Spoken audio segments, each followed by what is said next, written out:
সংবাদ সবাইকে স্বাগত জানাচ্ছি আমি ফিরোজ তোহা। শুরুতে সংবাদ শিরোনাম জানিয়ে দিব সর্বশেষ গুরুত্বপূর্ণ আপডেট সংবাদ। শুরুতে শিরোনাম, বেনজির আহমেদ কিভাবে দেশ ছাড়ল প্রশ্ন রেখেছেন বিএনপির জাতীয় স্থায়ী কমিটির সদস্য মির্জা আব্বাস। এরপর জানিয়ে দিব বেনজিরের বিরুদ্ধে পদক্ষেপ লোক দেখানো, অভিযোগ করলেন বিএনপির মহাসচিব মির্জা ফখরুল ইসলাম আলমগীর। এদিকে ভারতীয় আনার হত্যার মূল তদন্ত করবে বলছেন স্বরাষ্ট্রমন্ত্রী আসাদুজ্জামান খান কামাল। জানিয়ে দিব আমাদের এখনও 4.5 মাসের রিজার্ভ আছে বললেন বাণিজ্য প্রতিমন্ত্রী আহসানুল হক টিটু। জানাবো ঠাকুরগাঁয়ে 15 মিনিটের কালবৈশাখী ঝড়ে লন্ডভন্ড প্রায় 10টি গ্রাম, নিহত 3। এবং সর্বশেষ জানিয়ে দিব রোহিঙ্গা সংকট সমাধানে সমন্বিত প্রচেষ্টা নিন জাতিসংঘে পররাষ্ট্রমন্ত্রী ড হাসান মাহমুদ। প্রিয় দর্শক, এতক্ষণ শুনছিলেন সংবাদ শিরোনাম, এবার বিস্তারিত। তবে তার আগে অনুরোধ থাকবে আপনি কোন স্থান থেকে আমাদের সংবাদটি দেখছেন কমেন্ট করে জানিয়ে দিন এই সংবাদ সম্পর্কে আপনার মূল্যবান মতামত। প্রিয় দর্শক, আপনি যদি আমাদের চ্যানেলে নতুন হয়ে থাকেন ভিডিওটি দেখতে দেখতে চ্যানেলটি সাবস্ক্রাইব করে রাখুন, যাতে করে আমাদের লেটেস্ট আপডেট সংবাদগুলো সবার আগে আপনার কাছে পৌঁছে যায়। এবার বিস্তারিত। বেনজির কিভাবে দেশ ছাড়ল প্রশ্ন মির্জা আব্বাসের। বিএনপির স্থায়ী কমিটির সদস্য মির্জা আব্বাস বলেছেন, সাবেক সেনাপ্রধান আজিজ আহমেদ ও পুলিশ প্রধান বেনজির আহমেদের মতো আরও রুই কাতলা ধরাছোঁয়ার বাইরে রয়ে গেছে। আওয়ামী লীগের সাধারণ সম্পাদক ওবায়দুল কাদেরের উদ্দেশ্যে তিনি বলেন, বিএনপির একজন নেতাকর্মী কোথায় থাকে তা খুঁজে বের করতে পারেন, বেনজির কোথায় থাকলো তা বের করতে পারলেন না। কিভাবে পরিবার নিয়ে বিমানবন্দর ত্যাগ করলো, ব্যাংক থেকে কোটি কোটি টাকা কিভাবে তুলে নিয়ে গেল।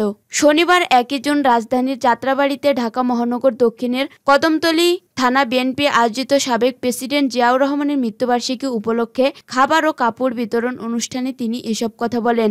এদিন ঢাকা মহানগর দক্ষিণের 13টি জায়গায় দোয়া মাহফিল, দুস্থদের মাঝে খাবার ও কাপড় বিতরণ করেন কেন্দ্রীয় নেতারা। ঢাকা মহানগর দক্ষিণের সদস্য সচিব রফিকুল ইসলাম মজনুর সঞ্চালনায় আরও বক্তব্য রাখেন বিএনপির বাণিজ্য বিষয়ক সম্পাদক সালাউদ্দিন আহমেদ, মহানগর দক্ষিণ বিএনপির তানভীর আহমেদ রবিন প্রমুখ। মির্জা আব্বাস বলেন, সরকারের মদতপুষ্ট এই সমস্ত দুষ্কৃতকারীরা বাংলাদেশের সমস্ত সম্পদ লুট করে বিদেশে নিয়ে যাচ্ছে, তাদের মদত দিচ্ছে সরকার।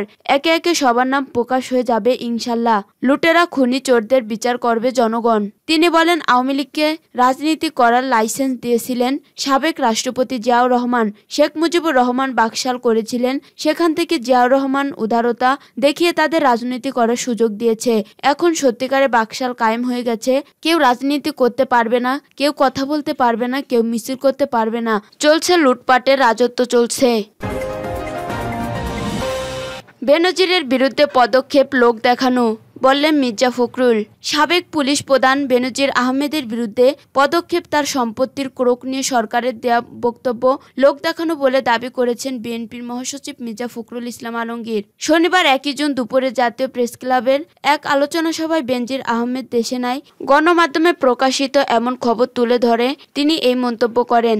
বাংলাদেশ সম্মিলিত পেশাজীবী পরিষদের বিএসপিপি উদ্যোগে বিএনপির প্রতিষ্ঠাতা প্রয়াত রাষ্ট্রপতি জিয়াউর রহমানের 43তম শাহাদত বার্ষিকী উপলক্ষে এই আলোচনা সভা হয়। তিনি বলেন, পত্রিকায় দেখলাম বেনজির চলে গেছে, হি লেফট দ্য কান্ট্রি। মে মাসের 4 তারিখে সপরিবারে চলে গেছে। যাওয়ার আগে তার অ্যাকাউন্টগুলো খালি করে গেছে। পত্রিকায় এসেছে ফিক্সড অ্যাকাউন্টগুলোতে 60 কোটি টাকার মতো ছিল, হয়তো আরো বেশিও হতে পারে। আমার প্রশ্ন, সে কিভাবে গেল? এই যে তারা সরকার বলল যে তার সম্পত্তি আমরা ক্রোক করছি, আদালত থেকে বলল দুদক থেকে মামলা করেছে, তাকে কোথাও যেতে দেওয়া হবে না, এসব কথা বলা হলো। তাহলে 4 তারিখ সপরিবারে সিঙ্গাপুর এয়ারলাইন্সে করে কিভাবে চলে গেল সরকারের চোখের নাকের উপর দিয়ে? তাহলে এই যে কথা বলছেন যে কেউ ছাড় পাবে না, আমরা সবার বিচার করি, আপনারা কি বাংলাদেশের মানুষ সবাইকে আহম্মক মনে করেছেন? বাংলাদেশের মানুষ তো আহম্মক না, সবাই বুঝে এগুলো সব আপনাদের লোক দেখানো প্রতারণা। এখন পর্যন্ত এই প্রতারণা করে আপনারা দেশ শাসন করেছেন। তিনি বলেন, শুধু বেনজির নয়, এক আজিজ আহমেদ নয়, অসংখ্য আজিজ আর বেনজির তারা তৈরি করেছে। সবসময় মনে রাখতে হবে, এরা বাংলাদেশকে একটা লুটের সাম্রাজ্যে পরিণত করেছে, লুটপাট বর্গির দেশে পরিণত করে করেছে। এখান থেকে আমাদের দেশটাকে রক্ষা করতে হবে। আমরা বিশ্বাস করি বাংলাদেশের মানুষ লড়াই সংগ্রামের মধ্য দিয়ে এদের পরাজিত করে সত্যিকার অর্থে একটা জনগণের সরকার, গণতন্ত্রের সরকার প্রতিষ্ঠা করতে সক্ষম হবে। মির্জা ফখরুল বলেন, গণতন্ত্রের জন্য আমরা লড়াই সংগ্রাম করছি। একটা কথা মনে রাখতে হবে, বিজয় আমাদের অর্জন করতেই হবে, সাফল্য আমাদের আনতেই হবে। আজকে এই পেশাজীবীদের আলোচনার মধ্য দিয়ে আমরা একটা জিনিস পরিষ্কার করে বলতে চাই, বাংলাদেশে বিএনপি কখনো তার অভীষ্ট লক্ষ্য থেকে সরে দাঁড়াবে না। তার লক্ষ্য অটুট আছে। কৌশল অনেক সময় পরিবর্তন হতে পারে, সেটাই করি, আলোচনা করে ঠিক করব। ভারতে আনার হত্যার মূল তদন্ত করবে বললেন স্বরাষ্ট্রমন্ত্রী। স্বরাষ্ট্রমন্ত্রী আসাদুজ্জামান খান কামাল বলেছেন, ঝিনাইদহ 4 আসনের সংসদ সদস্য আনোয়ারুল আজিম হত্যার যেহেতু ভারতে হয়েছে, সেহেতু মূল মামলাও ভারতে হয়েছে। ভারতের সাথে যুক্তরাষ্ট্রের বন্দি বিনিময় চুক্তি আছে, তাই ভারতই এই হত্যাকাণ্ডের মূল তদন্ত করবে।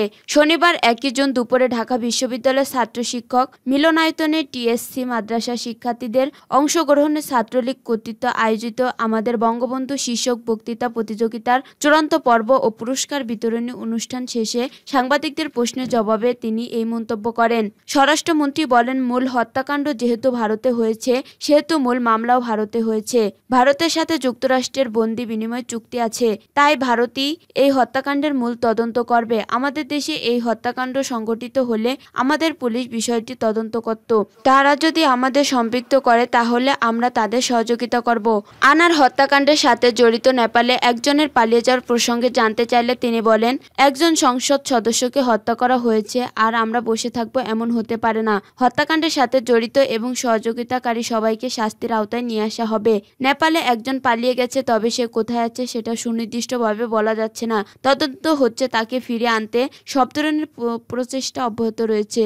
পুলিশের সাবেক আইনজীবী বেনজির আহমেদকে নিয়ে করা প্রশ্নের জবাবে মন্ত্রী বলেন, যদি কেউ অন্যায় করে থাকেন, অন্যায়ভাবে সম্পদ কুক্ষিগত করেন, তাহলে আমাদের দেশের বিধান অনুযায়ী সেটাই বিচার হবে। তবে সে কি দোষ করেছে বা কি দোষ করছে না সেটির ব্যাপারে আমাদের কাছে কোনো তথ্য নেই। এটা নিয়ে তদন্ত হচ্ছে, তদন্তের পরে জানা যাবে যে তিনি দোষী না নির্দোষী। বেনজির কর্মকাণ্ড নিয়ে পুলিশ বাহিনীর ভাবমূর্তি ক্ষুণ্ণ হয়েছে কিনা জানতে চাইলে আসাদুজ্জামান খান কামাল বলেন, কেন, এটি তো ব্যক্তিগত ব্যাপার।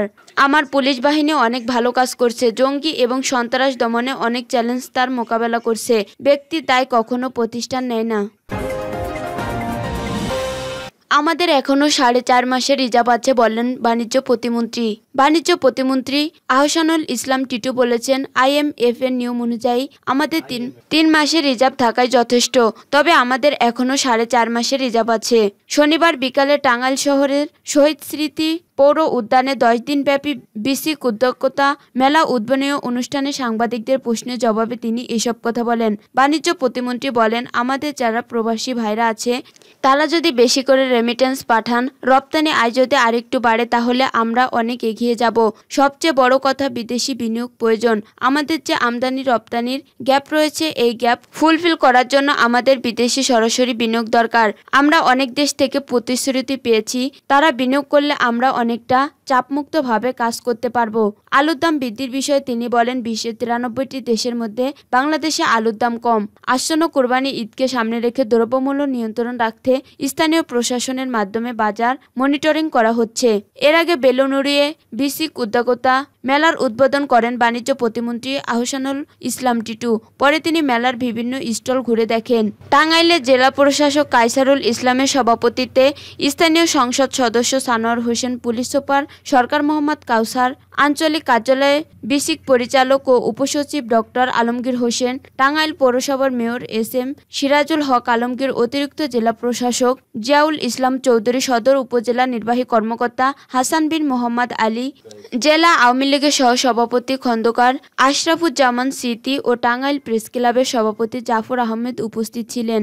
অনুষ্ঠানে স্বাগত বক্তব্য রাখেন টাঙ্গাইল বিসিকের সরকারি মহাব্যবস্থাপক শাহনাজ বেগম। মেলায় 15টি স্টল অংশ নিয়েছে। ঠাকুরগাঁয়ে 15 মিনিটের কালবৈশাখী ঝড়ে লন্ডভন্ড, 10 গ্রাম, নিহত 3। ঠাকুরগাঁওয়ের বালিয়াডাঙ্গি উপজেলা 15 মিনিটের কালবৈশাখী ঝড়ে 10 গ্রাম লণ্ডভণ্ড হয়ে গেছে। এছাড়া 3 জনের মৃত্যু খবর পাওয়া গেছে। ঝড়ের কবলে পড়ে এক নারী এবং বৃষ্টিতে জমা পানিতে ডুবে 2.5 বছরের এক শিশুর মৃত্যু হয়েছে। এছাড়া এক নারীর মরদেহ দেখে বাড়িতে এসে আরেক নারী হৃদরোগে আক্রান্ত হয়ে মারা গেছেন বলে জানিয়েছেন স্থানীয়রা।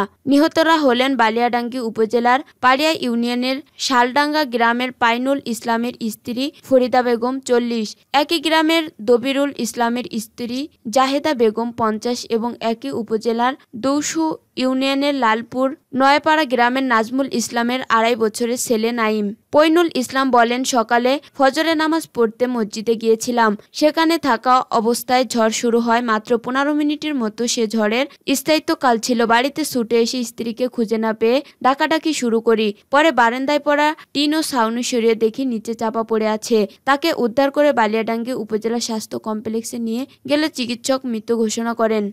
স্থানীয়রা জানান, পাইনুল ইসলামের স্ত্রী ফরিদা বেগমের মরদেহ দেখে বাড়িতে এসে হৃদরোগে আক্রান্ত হয়ে একই গ্রামের দবিরুল ইসলামের স্ত্রী জাহেদা মারা যান। এদিকে ঝড়ের পড়া উপজেলার দৌসু ইউনিয়নের লালাপুর নয়পাড়া গ্রামের বাড়ির পাশে গর্তে জমা বৃষ্টির পানিতে পড়ে নাইম নামে এক শিশু মারা যায়। নাইমের বাবা নাজমুল ইসলাম জানান, খেলতে গিয়ে তার ছেলে গর্তে পড়ে যায়। শনিবার দুপুরে সরেজমিনে দেখা গেছে কালবৈশাখী ঝড়ে পাড়িয়া ইউনিয়নের তিলকড়া, শালাডাঙ্গা, ভঙ্গবিটা, লোহারা, বামুনিয়া সহ 6টি গ্রাম, বড়বাড়ি ইউনিয়নের বেলহারা, বেলবাড়ি, বটেরহাট, হরিপুর সহ 4 গ্রাম ক্ষতিগ্রস্ত হয়েছে। গ্রামগুলোতে অনেক গাছ ভেঙে পড়েছে। অনেক জায়গায় গাছ পড়ে রাস্তায় বন্ধ হয়ে গেছে। অনেক ঘরবাড়ি টিনের চাল উড়ে গেছে। গাছের নিচে চাপা পড়েছে অনেক ঘরবাড়ি। এদিকে ঝড়ের পর থেকে এলাকাগুলোতে বিদ্যুৎ সরবরাহ বন্ধ হয়ে গেছে। পল্লী বিদ্যুৎ সমিতির বালিয়াডাঙ্গি জেনারেল অফিসের সহকারী মহাব্যবস্থাপক কামরুল ইসলাম জানান, ঝড়ে 40টিরও বেশি বৈদ্যুতিক খুঁটি পড়ে গেছে। অনেক স্থানে বৈদ্যুতিক তারের উপর গাছ ভেঙে পড়েছে।